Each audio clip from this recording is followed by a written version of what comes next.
By the way, fuck y'all, I'm back. In the most incredible way. We talk my shit. Let's go. Just a young nigga from the West with some shit I gotta get off of my chest like. Cool. Yeah.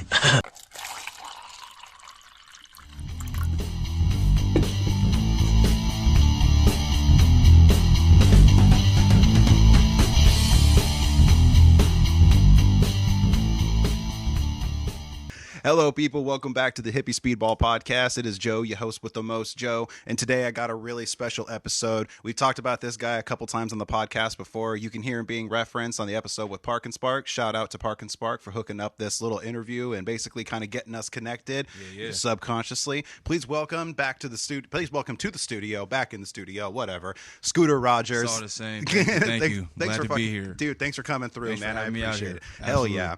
And ever since I heard about you through Brandon, dude, I've been a big fan of your music. I mean, I'm kind of like, just coming on the scene and everything like that. Word. So tell people your background in music, how long you've been in the game, and what you got going on right now, man. Man, my background in music is pretty extensive. Not so much from my stance as an MC, but I mean, just like growing up as a jit, man. I mean, it was choir. I was born in the church, so it was choir. I became a band geek, clarinet and saxophone. Nice. But then I realized I like to hoop a lot, and so, hooping got you the girls, and so Right. But now as an adult, I'm like, yo, damn, that saxophone could really do wonders for a brother. Like, you know what I mean? You got the Duke Silver going on. Right. But no, man, I've been chasing solo career for about a year and a half, just about. So it's been a fun journey, a lot of ins and outs. It's like almost like a fast track in a way too, just being around guys like Treehouse Gang, who I've been heavily involved with, etc. Shout out to them. But just like, it's kind of like the car was already moving. I was on the side of the road, and I had just like pretty much dead ass sprint so I could hop up and just jump and catch on to what I was doing. So like everybody's on the back of the truck. It's been a crash course. Come on. Yeah, and it's like, oh, you almost there. And so at some point I was like, man, fuck it, let's just go full tilt. And so it's only been about a year and a half or so, but I mean, it's been a journey, man. Dude, if it's only been a year and a half, you're making fucking leaps and bounds like crazy, man. I mean, I'm kind of seeing you pop up a little bit more often. You've been featured in magazines, and didn't you get featured in like a 50 Cent's page? Yeah, the album that just got dropped, Joy to the World, was a follow up to the debut that dropped last March, and so this one has been doing exponentially better, which kind of grows with the following as well. You'd expect your numbers and your trajectory to rise at that point. To this degree, though, I didn't see that shit coming. That's awesome. I can cuss on here, right?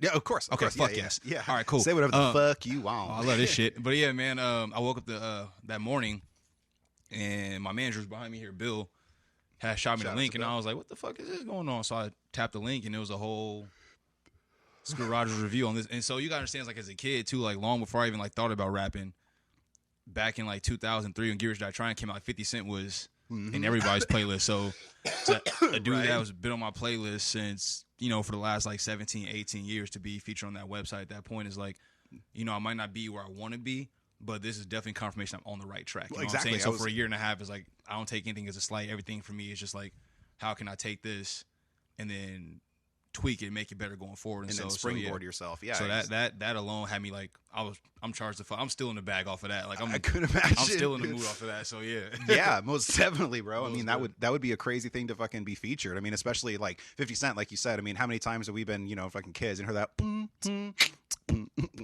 They hear that. Absolutely. Yeah, I mean, like that's like. And if y'all don't know that song, y'all way too young for this fucking podcast. By the way. Yeah, go educate yourselves, you uncultured swine. Just look up like top charting song 2003. You'll probably be 10 songs in before you figure out what we just beatbox to, but it's fine. Exactly. Right. It's not gonna be a long search. Oh my god. So how did you feel like whenever you read that? I mean, like, what was going through your mind? Oh, I lost my fucking mind. I still can't tell you to this day, like, my full-on, like, what I gathered from it. I'm just like, it just charged me up, you know what I'm saying? It's like, imagine being a kid and you hooping, and you got enough game film stuff to get out of nowhere, like LeBron or Kobe, or God rest the dead, Lake Show forever, or Michael Jordan or someone, like, they have a whole website, and, oh, look out for this kid with X, Y, and Z, and it's like, oh, shit. That's like, me. That's exactly. Yeah. Like, and so I'm still going through that, like, to this day. Like, I get ready to write. Like, every creator, like, gets into some, like, kind of bag where it's like, I'm not quite sure. You know, like, why am I still doing X, Y, and Z? 100%. Before that thought completes, I'm like, bitch, I was on 50 Cent's website. I'm doing something right. Let's keep rapping. Exactly. Like, let's rap until we figure it out. Like, if I'm not gonna make it, let them tell me that 10 years from now. But until then, like, that's fucking awesome, like, man. Congratulations, thank you. Appreciate bro. it. That is great. And it's so good to get that sort of like affirmation from someone's opinion you really respect that you're on the right track, you know? I've been getting that a lot myself with the podcast as of recent days, and getting people saying like, yo, I like what you're doing, man. This is fucking dope. And so like, getting that little affirmation, especially when you're in those little funks, like you said, every creative has that little point where they're like, oh man, I'm kind of doubting myself. I don't know about this. And then you get this little like, no, you're good. You're doing what you're supposed to do. Just keep doing it. Yeah, you don't get a bone thrown at you. You get a fucking skeleton thrown at you. Exactly. And with that too, I would be remiss if I didn't also give credit to my management and my team, like marketing wise too. Like, you can be dope as fuck, but if you don't have the right tools in place to get your stuff out there to people, no one gives a shit. It takes a team. Exactly. It takes a team. Period. And you know what I'm saying? Like, some people are like, oh yeah, like I'm self-made, blah, blah, blah. And it's like, I can't think of a single person that has a success story that didn't have somebody else helping them along the way at some point throughout that journey. So people got to lose that stigma. Because like, so often in the town, people are like, nah, like, I don't need a team. I'll do X, Y, Z by myself. It's like, bro, so you're going to create the track, then you got to mix and master the track, then you got to do the vocals, and you got to mix and master those, then you got to promo, and throughout that whole time, and fan engagement, and you still have to be making public appearances, and still creating more content. And you got to live your life, too, until that is your life. And most of us, exactly, so most of us have fucking jobs. Yeah. And so, do you hear how, like, moronic that sounds? Yeah, to say, there's like, only 24 hours in a day. Exactly, and you want to put an S on your chest to prove what to who? Yeah. Right? You know what I'm saying? Put that. That's awesome. Like, to prove, oh, yeah, I can do this all myself. Well, no one's doubting that. No one's ever heard a Screwdriver song and was like, oh, I bet he can't make this beat, blah, blah. Because honestly, whether that's true or false is completely null and void. Yeah. And even let's say that were completely true. The level at which I'm able to produce as an MC, no one's going to want me to take a break from that to work on mixing and mastering and editing X, Y, and Z. Because that's what they like you for. Exactly. So when guys get their chest out like, oh, no, I'm about to do everything myself, it's like you're slowing yourself down. And in the time where everything is online, you're easily forgotten about. So that precious time you're taking where you could be making probably 4 or 5 other songs, you're spending on one song that may or may not even be your top song. Mm-hmm. And it could end up just bombing. Yeah. And then it's supposed to be your masterpiece. You're putting slow leaks in your tires and hitting the accelerator, and it's like, well, that's going to balance out at some point. Like, you're going to end up canceling yourself out. Yeah. And then at that point, when you're already in your head, and if like you're not going anywhere on top of that, that creates the perfect storm for you to want to quit. Yeah. You know what I'm saying? Then it becomes overwhelming. Exactly. It becomes too much like a job. You lose the passion for it. And I call it an imaginary graveyard. There's a whole bunch of people who probably would have been the next best thing, but they quit too soon. Mm-hmm. They burn themselves out. Like, that flame only goes for so long. You know what I'm saying? Yeah, definitely. And so why would I just burn out my wick so fast when I can take that same flame that I'm trying to use for this? I can light Bill's wick. I can do the same thing for Jess. I can do the same thing for Becca. Mm-hmm. Now, we've all got a fire going for the exact same cause. That fire is still burning, but I've got way more left to burn before I'm completely just like, okay, I need a break. Exactly. You're looking at it more of like, like a wildfire rather than just this little dumpster fire over here. Right. That you're hoping that burns down the town. Exactly. I didn't mean to take you too much time on that, but I thought that was something No, it's okay. You're the guest. Take as much time as you fucking want. I love getting like, people's opinion on hustle and music and everything like that. And you got a drive that I really respect, man. I mean, you were saying before we started, I mean, what time did you get up today again? I got up at 2 a.m., man. 2 a.m. and that's your writing time. Yeah, you get up to write at that time. That's fucking inspiring. Nobody needs me. So let's go through your daily routine, man. You get up at 2 a.m. and what goes on from there? I get up at 2 a.m. 3:30 in the morning if I'm like super like tired and like not feeling like getting up at 2 o'clock, because sometimes you go to bed like 10, 11 o'clock. I like that 3:30 in the morning is sleeping in for you. You're like, sometimes when I'm feeling lazy, I get up at 3:30. Oh yeah, man. It's just like there's fishermen that don't get up at that time. But the thing is this though, like when those fishermen do get up though, no matter what's going on, they're still in that water, right? They still get to catch those fish. That's true. For me, if I miss my time slot, well, shit, it's 8 o'clock in the morning. My daughter probably needs something. My girl might need something. The dog's probably bugging the fuck out of me. Mm-hmm. My manager's probably talking to me about business now because now he knows I'm outside of my safe zone. Like, first of all, shout out to Bill, because Bill knows I'm up early as fuck, and he still will not reach out to me during those allotted, like during that time that I've allotted for myself to let me be the best I can. That's good management right there. That's my brother for real, man. But I mean, like, so if I miss those hours, I pretty much lost a day in creating. Yeah. And with so much shit that you get in a day from creators, that's precious time wasted. Yeah. You know what I'm saying? Oh, so, yeah, definitely. So for me, I get up around that time, I meditate, get my affirmations going. You got to remind yourself who you are before you step into that den, because it, once it's right there, it's me versus me at that point. Yeah. And so I got to make sure that I'm at my absolute peak. Now, I said to say, there's no way in hell that you're going to be able to give 100% every single day. So my goal is to make sure I give 100% of what I do have that day. And so that's why waking up during that time where my mind is absolute freest, because I mean, you're stacking wins. Yeah, you know, because real life's happening around us, man. You know what I'm saying? Like, whether it be like from a personal aspect, relationship, just, you know, the presidency change, this pandemic, which I got my own thoughts about, but we'll keep that under wraps like mummies do. I got you, man. You know, but just with everything going on, man, it's a lot that's stressing you out, and you know, it's just so much that can pull at you on a day-to-day basis. So like that time where I have where nothing else is on my mind is like, I do not play about those hours, man. Like, unless somebody's dying, do not fucking call me between the hours of 2 a.m. 6:30 a.m. Nice, dude. I don't want to hear it. Like, that's fucking awesome. You know what man. I mean? Like, unless it's an emergency, I can't hear it, because like that's my time. So then I get done with that, then I'll work out, shower. If I'm like really not feeling, I'll go back to sleep for an hour or two. But typically, like when your brain goes that freely, you almost wow yourself, just because you're like, damn, like my brain's really open right now. Like some stuff that you pull out of the air is like crazy. You know what I'm saying? Like, so well, like, it's, you're awake before the whole world is, so you feel like you have a jump start on literally. That alone gives you a high. Yeah, you know what I'm saying? Like, exactly. because my thing is this: I'm waking up. I used to be a 4 a.m. riser myself. Right. Yeah. And it's important because trying to get back to it. Because my thing is this: I'm on the West Coast, so if I get up at 2 a.m., 3 a.m., there's an artist over on the East Coast, whether, you know, it'd be like in ATL, New York, Jersey, whoever, any fill in the blank, wherever, that they got up at the same time on their side as I did on mine, they're still 3 hours ahead of me. So therefore, I really can't justify me sleeping in any longer. It's like I've already given somebody on the East Coast a head start as is. So when I wake up in my mind, I'm playing catch up. So now I'm like, okay, everything's quiet. Like, let's really fucking get to it. That's why I'm able to like. That's a sick mentality, bro. Bag. That's like, awesome. I get like. It's personal during those hours. Like I call it like personal hours, not because it's just like me to myself, but it's like I'm chasing something. I know somebody else that's way over like 3,000 miles east has already had an advantage on me for the day. Yeah. Okay, I got to keep up and show, hey. So you're playing like it's like you're like racing all the way to the West Coast. Absolutely. Yeah. Absolutely. That's awesome. Because my competition doesn't just stop here in Oregon or in California or Nevada or even as central as like, you know, Illinois, Detroit. Like it goes all the way here and then extends some. I was gonna say, and then probably not even just in the United States. You know I what I mean, mean? You'll be the pond and stuff. Yeah. You'll be waking up and then freaking. Or like in Canada's, bro, they are taking over slowly but surely. You know what I'm saying? Like, so I can't afford no extra time, man. So like those hours I get up, that's my time to meditate, get in my fucking bag and snap on some shit. Hell like, yeah. And when you're waking up that early too, I actually did the math one time, because I was getting up at 4 a.m. And like, you know, like the average person gets up probably like between 6:30 and 7, you know, probably around that time. And I did the math, and over the course of a year, you have an entire month of extra brain activity. Just think of that. Like, think of like what you have. You have an entire month of brain activity ahead of everybody like else. Not like, just imagine a month, like just the whole 30 days, start to finish, all active brain activity.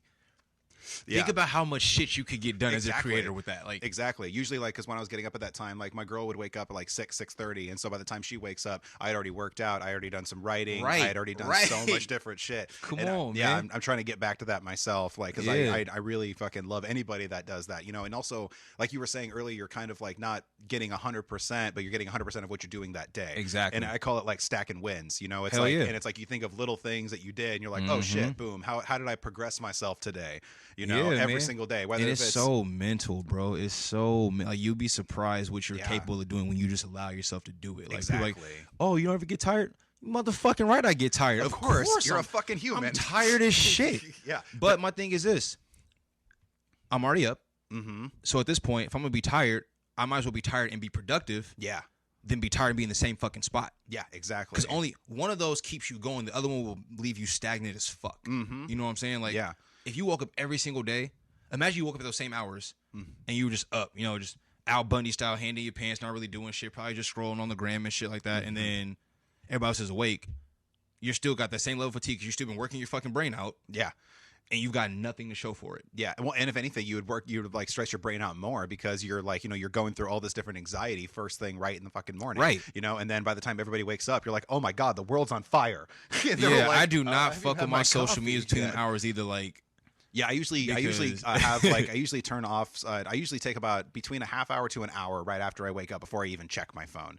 Like, and then I'll just kind of like set it aside, and then just that way I can kind of have. Usually I like have a blunt. I'll have the coffee going, and then I'm rolling up. Oh, so you already ready to see? You already got your whole mode of operations going. Like, bro, I think the world would be such a better place if when motherfuckers woke up, they would open up a book or something instead of going right to social media. Yeah. Because the first thing you doing at 6 o'clock in the morning is comparing life to somebody else's like facade that they want you to see. That's fucking sick. Yeah, right. No wonder we're all fucking depressed and shit. Exactly, like, bro, exactly. Like, You're comparing yourself to an impossible standard. It's like chasing a rabbit that doesn't exist. Yeah, you know. And then everybody's like just fucking demanding your time, like, because God forbid, like somebody messages you, you know what I'm saying, like, and it's on scene and you didn't respond, because then you're the biggest dick in the world. God forbid you had shit you were doing, like it might have been the kids, you might just not like talking to nobody that morning, which is okay. Yeah, 100%. You know what I'm saying, like, but we like allow ourselves to like get lost in that vortex.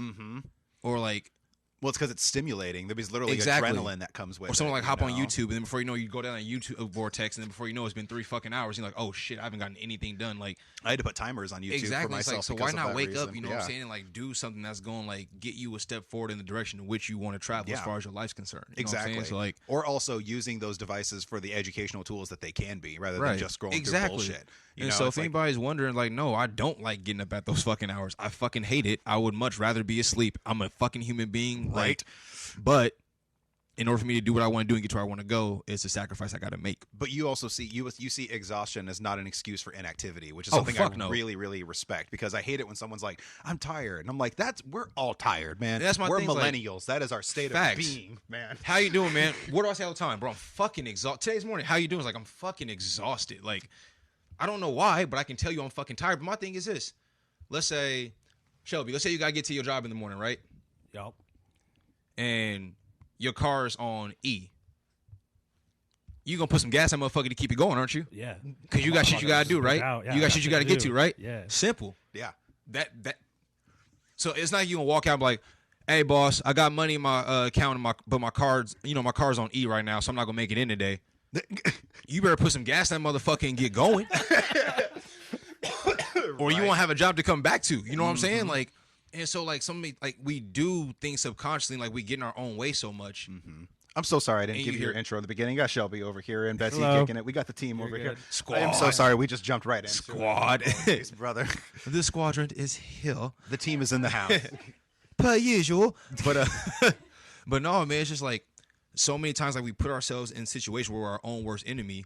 And then that plus the fact that we don't want to hold ourselves accountable a lot of times because we don't want to be uncomfortable means that we're now trying to find everything else that we can blame on something, when if we would just turn the mirror back on us and say, okay, with the time that I do have, what am I doing with it? And start doing things more intentionally.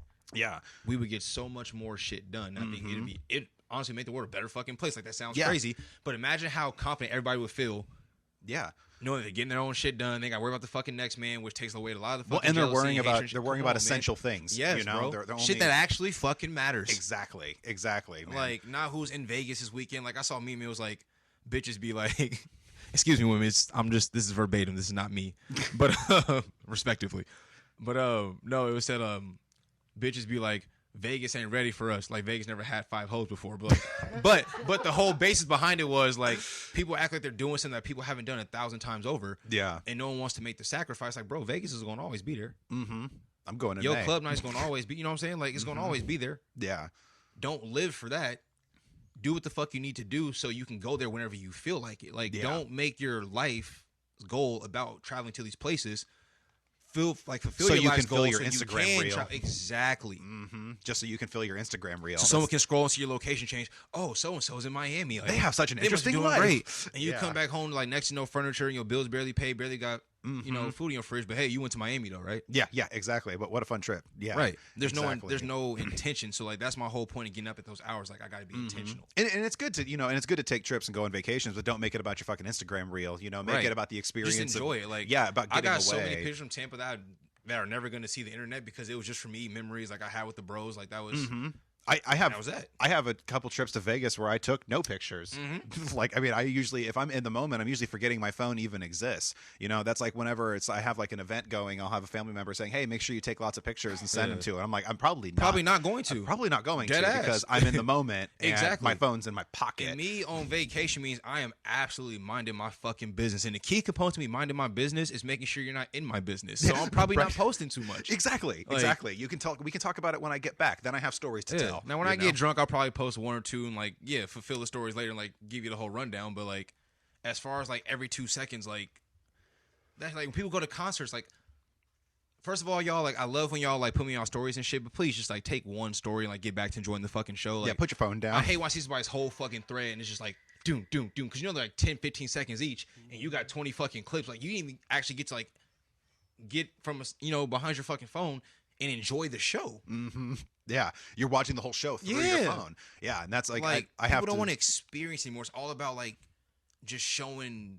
X, the Y, world. and Z Yeah. to motherfuckers that you don't even like in the first place. And don't care to impress. Exactly. You just want them to like you for some so no one does anything reason. with any intention other than doing it for someone else. And when that happens, like, that shit plays itself out. And so that's when, you know, 5-10 years down the road, you become stagnant as fucking depressed. Yep. Because you've been making all the moves for the absolute wrong reasons. Exactly. And for something that could have, you know, died in the first place. It's like you're Boing. sitting in the back of the line at the club, and then the club closes by the time you get up there, and you waited all this fucking time waiting for nothing, you know? And you put in all this time and effort into it. Yeah. Yo, that might have been the best fucking analogy of all time. Can you, like, somebody transcribe that for me, send that to me later in the DMs, though? I'm using that in something. I'll clip I don't that. know. Yeah, I'll clip that for you. You that. could totally use that. If you use that in a song, I'll lose my shit. That would be awesome. Oh, I can definitely find a way to incorporate that. That's, yeah. You got my permission to use any clip from this interview in any of your songs, because that would be... You hearing this, right, Bill? All right, here we go. Hey, hey, team's on point. I'm good, man. Yeah. Oh man. So let's go ahead and talk music a little bit, man. So tell me your. I'm going to go through a few of your influences, both hip hop and non-hip hop. So why don't you give me your top 5 hip hop influences? My top 5 hip hop influences would be Royce da 5'9", Lil Wayne, The Game, Tupac, and I would say Jay-Z. Okay. I have a question for you. So we kind of have a debate going. Like, it's kind of like a little thing going. Like, not really a debate. It's something that we agree on, but a lot of people find it kind of taboo. So Tupac and Biggie. Oh, I knew it. Right? I knew it. No. Okay. So not for MC overall, like lyricist, everything like that. I'm talking about who's the better rapper in your opinion? Better rapper? Yeah. I got to get that to Biggie. Perfect. Thank you. That's full objectivity. It's such a West Coast taboo. I'm a West Side rider. I'm a West Side rider to the death of me. Is, you know what I'm saying? I'm a Pac boy all day, but as an artist, objectively speaking, come on, man. Yeah, I mean, like, and it's not close. Yeah, but that also, while people take that as a knock, that actually speaks volumes to Tupac's like prowess, because for it to not even be close, as far as like technicalities and lyricism goes. Yeah. For it to be this tight of a debate over all these years, also speaks volumes to Pac's talent. Yeah, both of them. They're just and so it's all legendary. about how, like, it's all about your point of view on that particular subject. Because there's a bunch of niggas that as soon as I say Biggie, probably like, oh, fuck that, and they'll probably turn this shit off, like right off of that. Right. Like, they're not even here now to hear me talking shit about them. Fuck you guys, you'll never see this, but fuck you.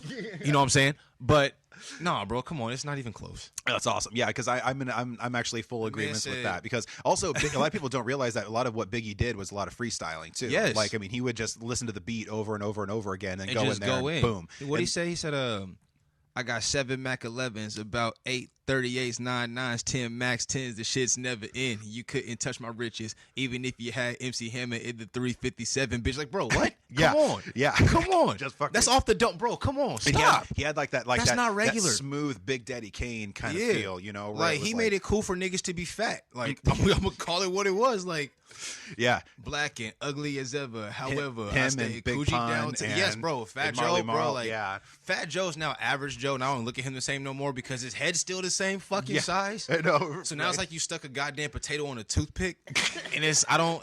Rick Ross losing weight and none of it left his neck. I'm just like, I need y'all niggas to stay fat, bro. Like, it's a signature for me. Like, when Ludacris cut his fucking braids off, I was very upset. Yeah. When T-Pain cut his dreads, highly upset. Lil Wayne, love him, want him to cut his fucking dreads. Those are done for. Yeah. But it's just, Have you seen the clip of Lil Wayne playing guitar? no. Do I want to see it as a lifelong Wayne fan? Probably not. It's pretty painful to watch. Yeah, I'm good. Is it like that Rebirth shit?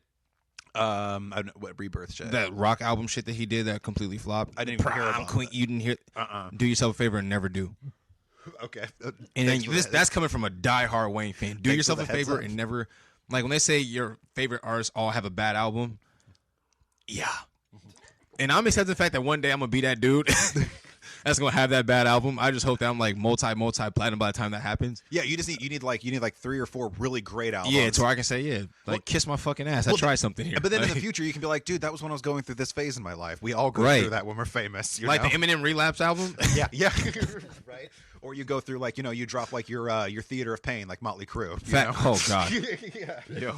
But Tommy Lee the shit out of this album. Yeah, right. Okay, so like that was a great segue. So non-hip-hop influences. It would be, I would say, BB King, nice, Stevie Wonder, James Brown, Johnny Taylor, and Etta James. Those are all great fucking choices. Can I also throw in Kenny G?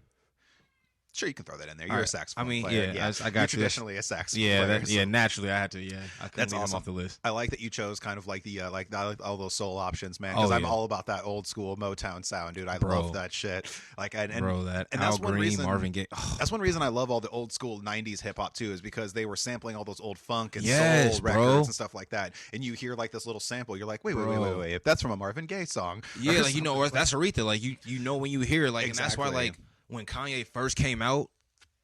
Bro, king of samples, like the Through the Wire song, like bro, like there was yeah, yes, bro. I love that. Did you watch the HipHop Evolution on Netflix? I did not, dude. It is. I just scrolled past that this morning too. Don't nobody judge me. Good. No, it is. Just check it out, man. It's really not a lot of people really know. Have you seen it? Oh, it's so fucking good. Like, damn, Bill beat me to the punch. That's fucked up. The HipHop Evolution. You already saw it, Bill? Yeah. No bullshit. Yeah, it was on my list. Oh. It's so fucking, it's like a fucking like 7 or 8 part documentary now. Like they have so much good shit. They go all the way from like the first like DJ Kool Herc party all the way to like Lil Wayne. Like, okay, look, nobody even called me a fucking rapper until further notice. I'm too embarrassed right now. God damn. Bill, you want to take over the segment? I don't even know if I got nothing left. That's fucked up. Oh. No, just check it out, man. It's really good. And also watch The Get Down on Netflix. I'm a piece of shit, officially. The Get Down is really good because it takes place like in the 70s, like whenever hip hop was first starting. And like it's about these kids that like worship like Grandmaster Flash. Yep. And like the guy that plays Grandmaster Flash like looks just like him and he fucking acts just like him and he's almost like a prophet amongst these people. Like and like he's like once you figure out the him and like the crayon. Like what he used to do with the crayon with the records, like that was a big part of one of the episodes. He's like, once you figure out the crayon, you'll know what I'm talking about. Yep, that's like, crazy. And it's like really all like fucking like Mr. Miyagi kind of style and shit. But damn, just some real. And then in the show, they have the New York City blackout in the 70s. And so, like, that's whenever all of a sudden all these rappers started coming up because, like, everybody had the equipment now.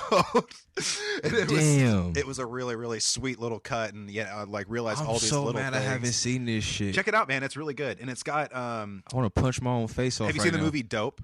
Yes. So the main kid from Dope is... he's one of the leads in The Get Down. Oh, okay. And Jaden Smith. Lit. Yeah. Yo, he's a dope-ass rapper. Wait, no, just for the record. Not Jaden Smith. The other one. His other son. God, he's the one that was in Jurassic Park. Damn, yeah, Jaden kind of hit the spotlight, bro. I forgot old boy name. Yeah, that's fucked up. He was in the Jurassic Park movie, but he was the lead in the Get Down, and they call him MC Books because he's like fucking super lyrical and smart and shit. And check it out, man. It's great. And speaking of HipHop Evolution, I want to be the interviewer for a quick second. I got a question for y'all. Need y'all's opinion on this. So, speaking like when rap first started, like in the 70s, like it was super simple. You know what I'm saying? It was like Curtis Blow type stuff. Yeah. You know what I'm saying? Like, clap your hands, everybody, if you got what it takes. Yeah, I'm cool. Curtis Blow, and you're here to know that these are the breaks. Yeah, stuff like that. And so, like, stuff from that to, like, Sugar Hill Gang rappers, like, that whole 15-minute song. That, longest banger of all time, FYI. I'll listen to the whole 15-minute song over and over. But I know most of it.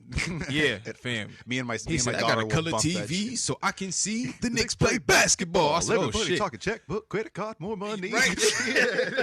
So we go from there. Then you get into like, let's fast forward to the 90s. You got like the Jay-Z's, the Snoops, the Dre's, Eminem, etc. So there's a literal hip hop evolution. So it's like it's crazy to watch the leaps and bounds from there like till now. Mm-hmm. How do y'all see the game trending from here going forward based on the stuff that's popping today?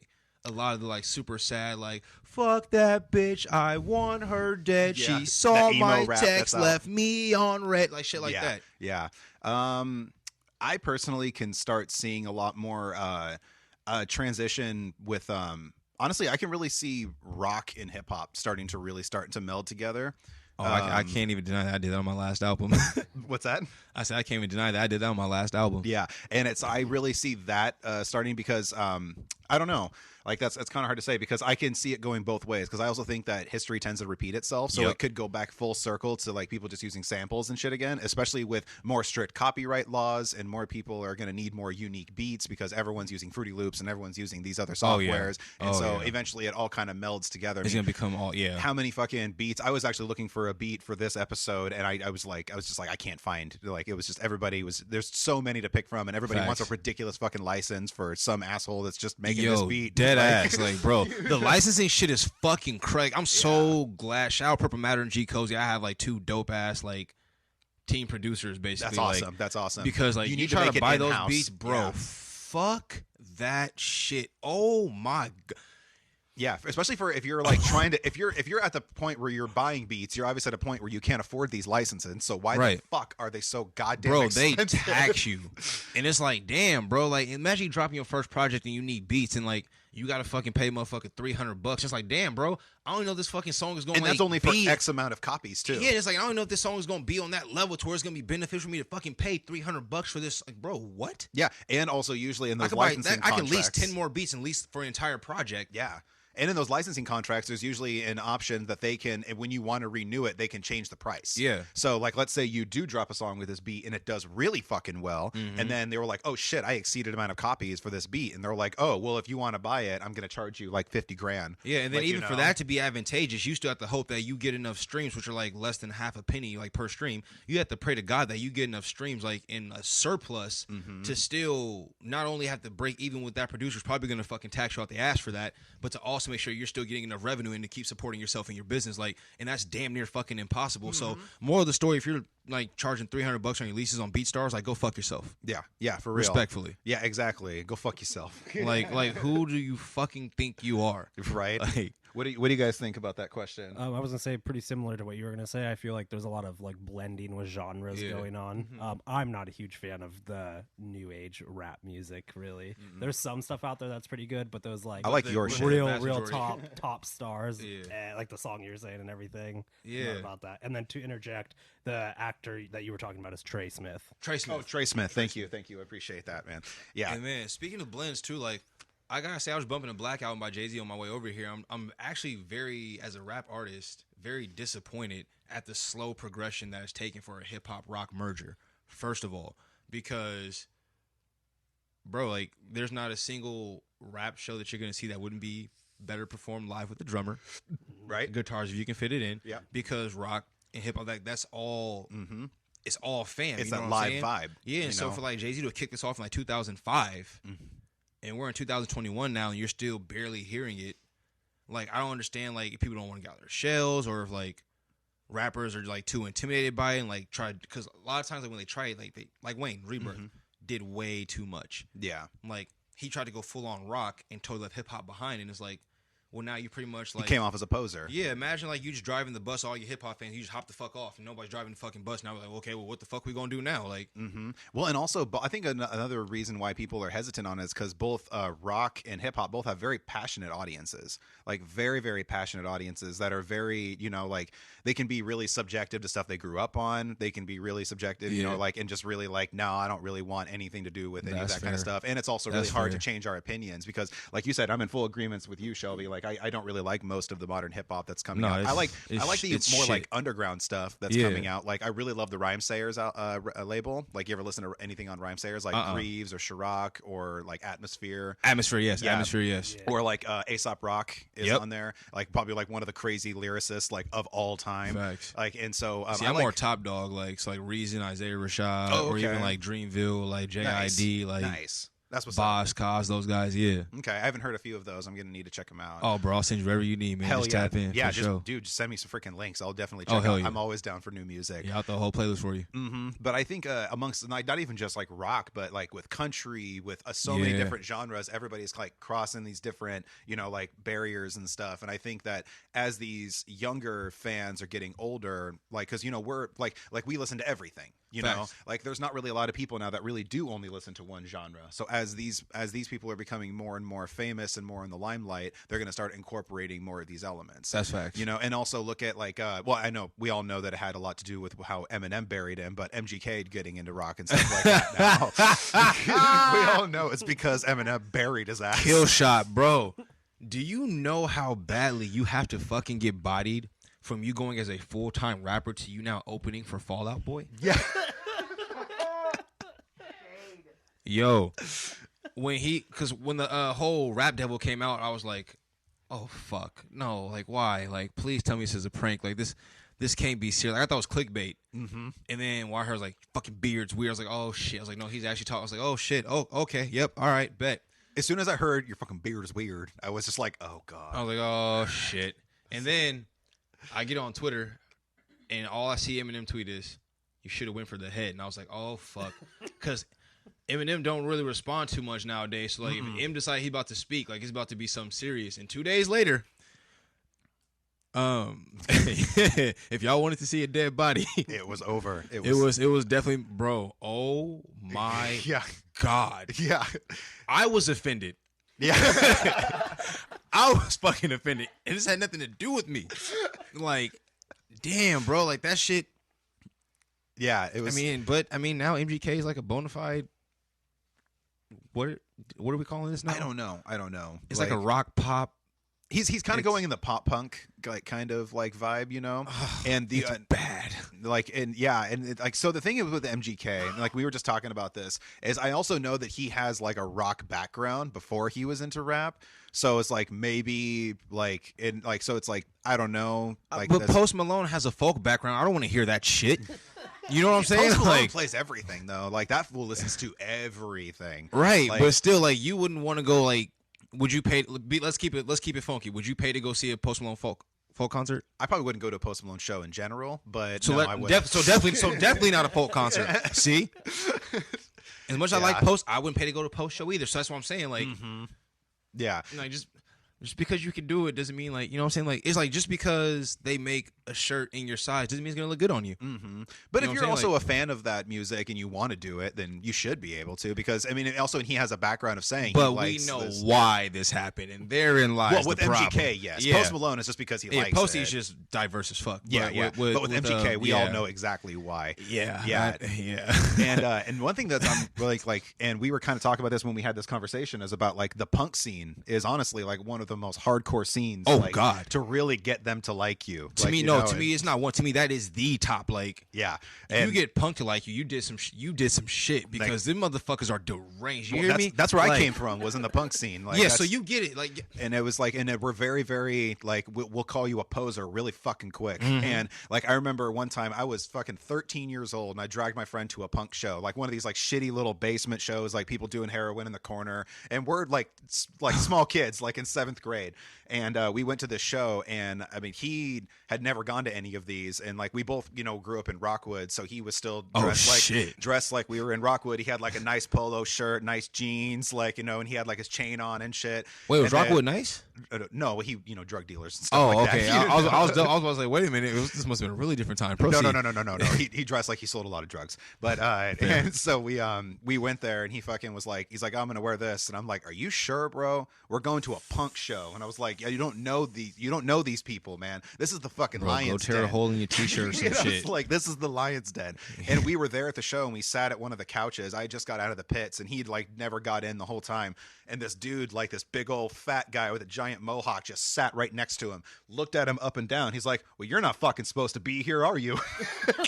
We're like 13 years old. And I was like, he's cool, man. He's with me. And then he was like, you better drag his ass into that pits, and he better look like he belongs. People are talking. Yeah, like 100%. It's almost like walking into a gang, like. Like, and it's they're no jokes. And we the same way in hip hop. If you look like you don't belong, we're gonna let you know about it real quick. Yeah. Like, hell yeah. Especially, and that's saying something too in 2021 too, because like everybody dresses differently as fuck. Like, you might catch me at a show in plaid pants and a fucking rock t-shirt. You know what I'm saying? Like, well, and also those are both scenes that can really get like, you know, like police can get fucking up in there too. Do they? Like you leave a hip hop show at the Roseland, there's fucking cops lined up down the fucking street, bro, just waiting for no goddamn reason. Yeah, bro. After my show, I'm almost having to damn near fight the police. That's a whole different story. But like the fact they were even like they were just like they're in proximity, just waiting on shit to pop off. Yeah, like, yeah. I remember leaving. The second there was any type of static, they were. Whoop, whoop. I left a Twisted show one time, and Cottonmouth Kings was opening up for them, and a few others. And the fucking the cops were just like all lined up. Like, oh yeah, some of them even had their riot shit already on. Yes, sir.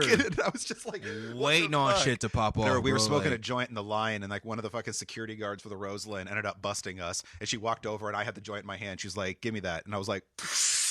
Bro, if they see anything that even looks hip hop related or anything rock related, bro, they're all fucking over. I shot my no cap video over my neighborhood on 15th and Killingsworth, at my homegirl's dad's like old abandoned store or whatever, because it had a whole bunch of like tattoo graffiti. Like it looked like the neighborhood that it was when I grew up in that area, which is why I shot it there. And man, Portland PD must have circled around that area for hours upon hours upon hours upon, bro.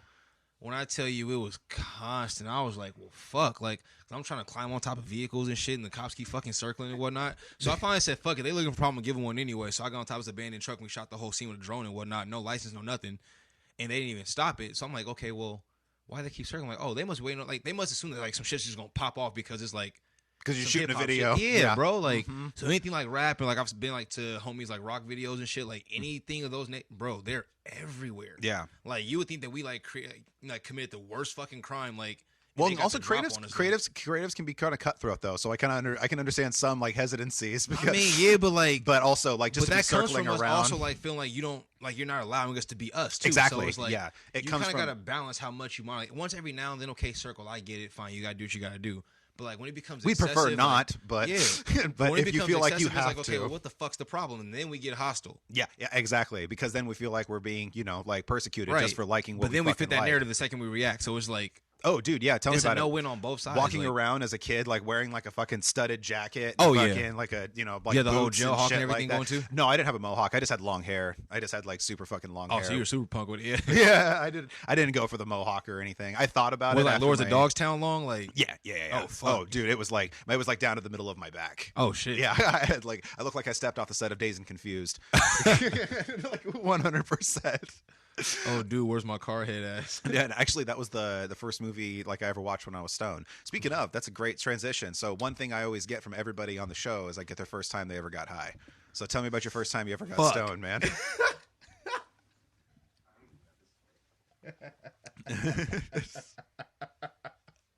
Okay. Did you just say you don't know the story? Awesome. It's crazy that some days I start my day with like a 10-gram blunt to the face because when I first started smoking, it was my lung capacity was shit. Oh, really? Like, yeah. I was the dude that would like take one hit and you would swear I smoked a whole 8 to the face and was just like, whoa. It was bad. So I was sitting in we're sitting in a parking lot, Albertsons, out in Troutdale.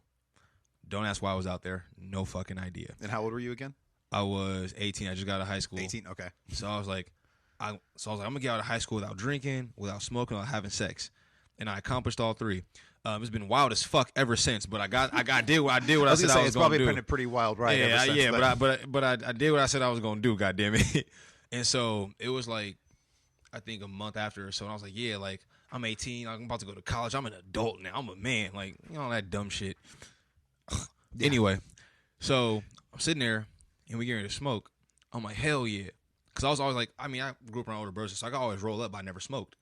And so I rolled up, and then I was like, okay, like, it's time to smoke, so we're going to do this. And so I spent my whole life watching my brothers and my dad smoke and be totally functional, something, oh, it can't be too bad. You know what I'm saying? Like, I've had hit every now and then, like, and I've been okay, got nice and high, but, I should be all right. Boy, oh, fucking boy. Nigga. So, when I tell you I was probably, like, 12, 13 hits in, at that time, passing the blunt around, like I've had some time now, starting to activate. And slowly but surely, I'm slipped into a fucking panic. You understand me? I'm like, and the worst thing that can happen when you like having that panic is like to have loud noises and shit. Oh, yeah. So I'm in a car, jam-packed too. We're in a fucking Civic, so there's no wiggle room. And everyone's talking and shit. And ooh. Loud as fuck, cracking up, laughing. The music's fucking blaring. So I can't focus on anything, so my anxiety is through the fucking roof. Through the goddamn roof.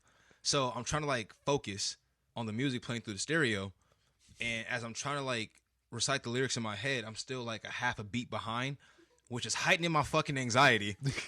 So I'm in the corner now, bro, and I promise to God, no cap, I'm like starting to cry because I'm freaking the fuck out. So like now I just get angry. It's like, okay, I can't like, no, I ain't no bitch. Like I can't be crying in front of the homies. So like I now just started yelling. So I'm like, hey, turn the motherfucking music off. And me yelling is again heightening my fucking anxiety. So like my freak out is getting amplified with every fucking passing moment. And I'm like, everybody get the fuck out the car. And so I kick everybody out the car. They go inside the store. And now it's too quiet in the car.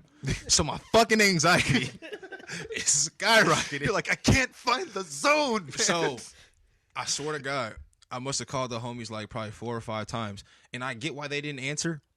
Because I wouldn't have answered my fucking phone call where I traded the niggas so I kicked them out of their own car. Right. I was like in the back corner. Like I was in like the shut the fuck up seat. That's what I call it. Like when the back seat's full, the only person that got say so to do in the middle. Because he can equally access anybody in the front seat. Everybody else got to shut the fuck up. So I was in the shut the fuck up corner. Yeah. And so I'm calling. I'm balled up in the fucking back seat. And Troy finally answers. And I'm like, bro. I was like, y'all fucking forgot about me, bro. Y'all just left me in the fucking car, bro. I've been out for fucking hours. What the fuck? Like, I'm panicking. He's like, dog, we've been inside for like 5 minutes. He's like, do you need anything? You good? Are you calmed down now? And I was like, bro, I just want to go home. I just want to go home. I just want to go home. My house was like, it was like a 25-minute drive back into Portland. So I passed the fuck out. I don't remember shit else, but I woke up. I was ass naked in my bed with a half-eaten pizza on my chest. Hell and that was yeah. the first time I got high. I don't know what the fuck happened that night, and I'm praying to God the homies left, and I was like having a freak out, and I just got like I got butt ass naked out of panic. You just had to take your clothes off. I'm for praying some that's reason. my story, and I'm sticking to it. But that was the first time I got high, and it was very fucked up. So, That's a great fucking story. so now I could never not smoke weed because I don't ever want to have to have that starting point ever again in my life. So that's when at that point I was like, okay, like I'm smoking for life now, and I I've don't not ever stopped want to since. feel Like, that again. like so, That's awesome. I'll apply to places like, oh, we drug test and say, well, it's been real. I've had that before. Yeah, Nope. like I've actually had like jobs that I was applying for like during the pandemic and everything because I was out of work, and so I was applying for jobs, and they're like, okay, well, you have to take a drug test, and I'm like, dude, I do a cannabis podcast. There's no fucking way. Yeah, that's sorry, happening. bro. So it's like, Blood it at out your this ass, point, man. Like, there's sorry. no way. Well, actually, it's funny because I actually was training to become a firefighter, and Oh, shit. one of the reasons I stopped was because it's like, well, I can't really stop smoking now because like I would have to stop smoking to become one, Yeah. and because they go on federal laws, but it's about to become federally legal. So I'm like, fuck it, the stoners are about to win. I can't leave now. True. It's You like- know, you got to stick. No, we're in this, goddamn it. Like, Exactly. We're gonna fucking win, and we're Yeah. gonna say we fucking told you. Yeah, it's been a so. long time coming. Exactly. Well, I'm certified as a wildland firefighter, and Oh, no shit. luckily a lot of those guys are actually THC friendly. So I mean, they have zero tolerance while you're on the job, obviously. But if you have weed in your system when you They're not apply, gonna trip. No, they don't fucking care. Shit. Especially if it's a legal state too. Okay, and hey, Mhm. we are in just that. Yeah, I'm actually going to be probably going back out. I got to redo my pack test in the next like several weeks. Actually, Oh, I have to do shit. those every year. The pack test is easy as fuck. Like, it's, How long are you away for? What's that? Like, how long are you away for? Do you have like your station elsewhere? So you're gone for 2 weeks. I didn't go out this last summer because I was hanging here helping things out while June was out of school and everything. Yeah. But you go out every 2 weeks, and then you get home for like a few days, and then you go back out for 2 weeks, and you're home for a few days, and then you Oh. get paid while you're there like all the time. So I mean, you get like tons and tons of overtime. And like my outfit, usually after 2 weeks, you can pull in like, I don't know, just between like $2,000 and $4,000 after a couple weeks out. Like, you know, like, yeah. And then usually it's more than that because We'll be you in have talks. other stuff. Yeah, it's pretty awesome. Shout out to Dustbusters Plus LLC, the great outfit. Yeah. Yo, that was a smooth ass plug. That shit was fire. Yeah. they're awesome people. And so before we sign off, I wanted to ask you, so how do you think like cannabis actually helps you out with your music process? Oh man, that bro, it allows me to really zen the fuck out because I have super high anxiety anyway. Mhm. And so to be able to smoke, kind of like just calm myself and kind of let my mind just flow and just like breeze through, like it allows me to do some dope ass shit. So actually on my second album, track 9, I believe it is, track 9's titled Right Now, and it's myself, my homeboys Swank and Caramel. So we were at the studio. I didn't sleep the whole night before. Some fucked up shit happened in my personal life. And so I was at the studio, and it wasn't even my session, but we got talking about the album because we only had a few more songs we had to make.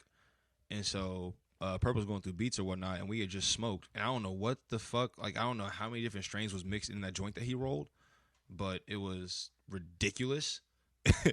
And so like we finished the joint, and then I was listening down. I was like, I'm so motherfucking high right now, and it was right on beat with the beat that he was playing on accident. So that became the chorus, and we made that whole song from scratch, from start to finish, in 26 minutes. That's and so awesome. So when I say weed definitely like frees me up mentally to be as creative as possible, especially when it's so easy to sound the same and get comfortable sounding the same. Yeah. Because you find something that works and you want to stick with it, it gets hard to get out of your way. Mm-hmm. Weed definitely keeps my mind open. It's like a parachute. It works when it's open, you know what I'm saying? Yeah. So, and you seem like you have like a lot of energy too. And so like that probably really attributes to anxiety, because I'm the exact same way. Exactly. Man. It's like, and I like to say it's like pretty much my thoughts are constantly like a fucking hurricane. Right. Like just constantly going. But weed kind of turns it down to like a little thunderstorm. Basically, legit, legit. It makes it so much more manageable. Exactly. It just slows everything down and kind of like, I think you put it like one way, like kind of compartmentalizes. Yeah, it's like an office space, and there's just files everywhere. That's like one of the best analogies I've heard. And then when you smoke weed, it like organizes all the files and puts them in the cabinets. And exactly. So while you still got the same fuck ton of files, everything's organized. It's just like, bro, that was. Transcribe that one too. Give me that clip too. That was hell yeah, that's awesome. And I love whenever you're smoking in the studio too, because it really helps like with the anxiety of being in there and shit. Especially like if you're not being able to get a track down. So like I was in this band and we were recording a demo and we were in the studio, and it was actually that song that you guys like, that one that's like very 50s kind of sounding one. And we had like that has a really weird like timing the way it comes in, because it's like like that's when it comes in. So it has a really weird timing, and they were constantly missing their fucking cue, which was like, we play this in rehearsal a billion fucking times. That'll give you anxiety like a motherfucker. Like, yeah, and I was getting really pissed off, and then we finally got it done, and then my fucking my producer, I was like, I really trusted his ear, and he was like, I want you to do it another like 3 times. So then we had to play the song another like 3 fucking times, and then when we were going to do it another time, they kept fucking up the timing again. And then I was like, okay, let's take a break. We went in the car. We smoked like 3 joints, hotboxed the shit out of that fucking thing, came back in, and we recorded a track, and that's the track you guys hear. Nice. Like, that's the one they ended up using. Fire. Was just the one we came in, because we like, and it was the first take. We just walked in. Okay, ready? Right. And that, bro, that's what weed affords you. Like that is amazing. Yeah. Like for me, like the whole like back half of my album is like a very like slow R&B type vibe. And I'm naturally like a high energy, like lyrical, like get after it type of artist. Yeah. And so for me to smoke kind of like calms me down, puts me in that zone, and then it's like I allow myself to also like feel more like as far as like emotions, et cetera. And so I can actually go into those pockets and write about the painful shit that I don't typically normally want to write about, that the people need and want to hear as well. So like, yeah, it allows me to go different places mentally. So I definitely, hell yeah. If you are a creator and you don't smoke weed, I don't know what the fuck you're doing.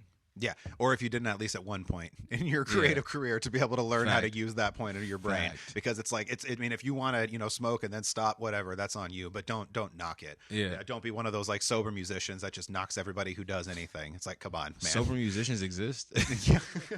Yeah. Like we know, like I need that stress management regimen, because mine ain't working. Going back to the like the Motley Crue reference when they were in their Dr. Feelgood stage. Like, it's like a great fucking album, but then they also were sober and they didn't have any fun while they were making it or anything like that. You can hear it. Yeah. It was like, and it's a phenomenal record, but it was like, they'd had no fun. And also the Dr. Feelgood tour, I think, was like in history, one of the longest tours in history. Yeah. Like, I think it was like just over 2 years long. Wow. And I think the Metallica Black Tour was like close to that, because if you look on their tour shirts from back in the day, they actually have like an entire calendar.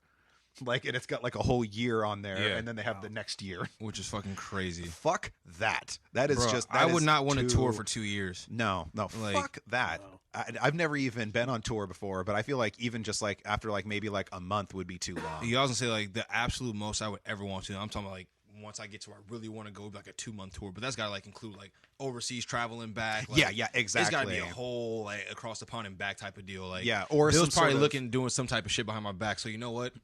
Yeah, but yeah, bro, a 2-year tour. Fuck that. I know, right? And that's just like so. How do you even get mail? Like, damn. I know, right? It's like, and I don't know, like, and I can't even imagine just being on the road for that long. It's like, where have you not seen in 2 fucking years of traveling consistently? Yeah, and I mean, going all over, they playing like basically every city in every country because of this fucking album. Probably 2 or 3 times over, like shit. Yeah, that's crazy, man. So around the world, was it 80 days? Was Yeah. around the world? Was it 80 days? So I mean, if you can do that in 80 days, I mean, I'm just saying, like, yeah, you're a little north of 700 and some days. Seems I mean, a little excessive there, Metallica. Yeah, you can. Yeah, that's bro. Just say y'all broke and call it a day. Like, yeah. And honestly, Metallica is kind of like the Coca-Cola of metal anyway. So is it really that surprising that they would go on? Yeah, no, touche. I mean, wow. Wow. They kind of are. I mean, I've never really been a giant Metallica fan. I don't hate on them, but I'm so tired of listening to them. You probably hate Nickelback. I don't despise them. I don't understand why everybody hates them. See, I like Nickelback. See, and I'm glad you can say that. I'll say that on record because I like Nickelback. There were so many people that loved Nickelback. Wait, hold on. What was that? I said I'm gone. Peace. Remember. Ouch. Remember, we can use any of this clip. So yeah, fact. I do actually want to. I have your permission to post this, right? Oh, hell yeah. Make sure. Okay, cool. Just like Nickelback feature coming too. Okay. That's awesome. Well, it's funny because Nickelback's like one of those bands that's like everybody fucking like fell in love with, and then all of a sudden it's like cool to hate them now. They're like the pumpkin spice latte of rock. You know? It's wow. Facts. Like no one is, not a single soul is lukewarm about Nickelback. You either really like them or you fucking hate them. Like, yeah, I'm kind of like, I don't despise that, but I was never a giant fan to begin with. Like I always Chad Kroeger always kind of reminded me he was just trying to sound like Eddie Vedder. Like, you know, he always heard their close mouth singing. You just ruined Nickelback for me, actually. Because I never even thought about that comparison. Shit. Now Bill's happy as fuck. I got you, Bill. Oh, no, you don't, because we spin that the whole way back. It's going to be like a little like eulogy of sorts. I know how to roll. Well, a hero can save you. You're not just going to stand there and wait. My man said he going to hop out the car. That's deep. That's a different type of hate, bro. To jump out of the car when Nickelback's playing, that is a different type of despise. That's pretty. That Do would you be wanna talk hilarious about to it, put bro? like a short or something like that. I've had therapy sessions dedicated to it. We're I was about to say, what were you going through when you heard Nickelback? Because this is like, wow. We gonna go to therapy after this, bro. Damn. See, yeah, like they were like loved, you know, at one point, like a pumpkin spice latte was, and then all of a sudden Facebook says, don't like this anymore. And everyone's like, you're a basic bitch if you like pumpkin spice latte. It's Which like, is crazy you because just nobody got likes fucking them last Facebook anymore. fall. What's that? I said it's crazy because nobody fucking likes Facebook anymore. Right?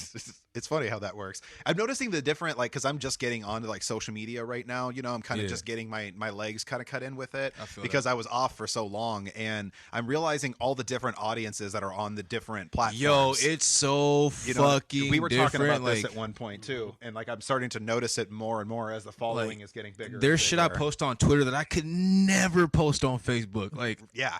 Ever. Like, I will be banned for fucking life. Yeah. Like, I know we got to get out of here, but like, I just want to ask one more thing in closing. Like, when the fuck and why the fuck did we get away from MySpace? I never had a problem with MySpace. I had dope ass background, songs playing, had my top four. Poor Tom is somewhere rich as fucking unbothered. Meanwhile, the whore wants to fucking hang Zuck by his nutsack. Like, yeah, right. He's just sitting there watching him at his fucking he's like his Senate trials, be me. puffing a giant cigar, like, ha! Luckily, I specialize in music, bitch. Rich is fucking that same small ass white tee, like, with the same algorithm on the backboard. Bro, smiling. It never changed. Like, I feel like that would be a great cosplay. You just constantly have a board behind you, and you're just like in every picture with a white t-shirt. That might be my next album cover.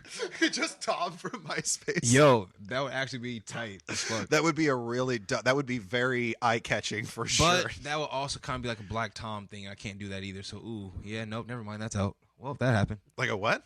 Like a Black Tom, like Uncle Tom type of thing. Like, nope. Okay. Yep, see? Nope. Okay. Yep, nope, never mind. Nope, that's out. Yeah, I don't know. MySpace did just kind of fade out. One thing I wanted you to do on the podcast before we go, I was trying to find a beat for this, but I want you to do a little freestyle, man. Oh, we got a beat? I was going to do like just a beatbox, and then we can just do it over that if that's all right. All right, fuck yeah. I wasn't planning on doing a freestyle, but let's get it. That's what makes it even awesome. And you like old school beats, so I was just going to do something kind of old school sounding. Okay, hit me. You were talking about like that. Let's see what we got. Shelby, you want to do me a favor actually while we do this? Yeah, what's up? Do you want to throw in words while I rap? Just throw random words at you? Yep. Yeah, for sure. All right. Okay, that's fucking awesome. Let's do this. All right. Oh. The rapper's delight. I said, look, young scooter from the NO. Bitch want some money, tell it NO. killing every track, that's my MO. Smoke so much weed, I need a PO. I see those niggas steady looking through the peephole, but me, I'm trying to get dough and put on for my people. Tell them niggas quit all the hate and quit debating. I've been killing motherfuckers, no contemplating. My license plate say he's the fucking greatest. Pussy niggas, they hate it, but niggas still debating on the motherfucking corner at the corner store. I'm killing niggas, balling on these niggas like a pick and roll, fucking give and go. Throw it off the backboard, that's an alley. You get these niggas a scoop. Steady smoking weed, niggas might confuse me with Snoop, but I been that nigga sitting back with your bitch up in the coop, and I'm like, yeah, baby, gon' get it, gon' crazy. All my blood, homie, say go brazy, and the model still fuck you, pay me. Hold up, you know that Northeast made me hop off the porch and I hop in the whip and I hop on my phone, get to texting your bitch and she give me the addy. She still call me daddy. Smack all that shit while she poppin' the addy. I'm smoking the blunt, tell her roll the shit up. Like the windows go and roll the shit up. Get it? Sit in backseat, hot box that. I'm killing these niggas. I'm the greatest, y'all not that. So tell these niggas sit back, just relax and pop a cold one, nigga. I'm on one. I told them that I'm the fucking Uno. You know I'm killing niggas, bitch. I'm a dog, no Cujo. Get a bitch pregnant like Juno, cause she trying to kick it like judo. Tell them chop that. And your mama fucking trick. No top hat. Shit. My bad. I'm so fucking high. Damn, that was fucking I got dope, some better for the man. next one. That I'll have was some better for the fucking- next time around. That was dope, My man. bad, I didn't know when to throw away. Shelby didn't throw me a single word doing in, bro. so good. No, like I'm literally sorry. anytime you just throw in the word, that's what makes it dope. Yeah, that's like just off the dome, like throw in a little. Y'all word. got it here. Shelby left me hanging, y'all. I'm sorry. My bad. Now we got a camera on him. That's Shelby. It's me. I'll take full blame. Yeah, there we go. All right, let's go ahead and sign off on this, dude. Thank you so much for Hell yeah. everything, and dude, this was a Appreciate it. fucking blast. I can't wait to Yeah. have you back on here, Bro, and let people know anytime. where they could find you and when's your next music going to be coming out, bro. Yes. Oh, yes. Oh, project drops. Here we go. So wait, am I allowed to leak information yet on, No. Okay, no. So just know there's some big stuff coming up in the works. I can't really disclose too much information at this time. My manager would probably fucking shoot me. And he's definitely within point blank range, so we're gonna keep that where it is. But working on a mixtape right now because nobody does mixtapes anymore. So I'm trying to get back to the essence of just having fun. Fuck so yes. My slogan is Say That, so it's gonna be called Say That Volume 1. So it's gonna be some rap beats from back in the day, like a little bit of like still DRE, a little bit of So Gone by Monica, to just a little bit of modern day stuff. So got stuff in the works there. I have my R&B project, Apartment 228, that is set to drop. When we dropping that, Bill? That's this fall, September-ish? Yeah, late summer, early fall. Yeah. So be on the lookout for that. I also have a cold summer EP that's going to be produced by my dog Blizzard in Detroit. Shout out to Bill for hooking that up for me as well. Like I said, man, get y'all the fucking team, bro. Yes, We will now dope-ass be team doing as well. gonna be doing some videos from Joy 2. So we're gonna be kicking off with sport mode. Also going to be releasing I'm Just Trying to Party, which we shot last summer. Going to be dropping that around my birthday this June. So big things coming up. If you guys are in the town, April 16th, we're going to be at the, what's it called, the Morrison Market? Morrison Market, April 16th. I will be headlining alongside of Chain Taylor and Alana Rich. Do not miss that as well. Fuck yes. And if you're in ATL between the 18th and 22nd, I'll see you down there too, baby. Hell yeah, that's what's up. Thanks a lot, man. I appreciate it. that. Hell yeah. And thank you, everybody, for tuning in to the Hippy Speedball Podcast. It is Joe, your host with the most, Joe, and I will see you guys next time. Peace. Say that.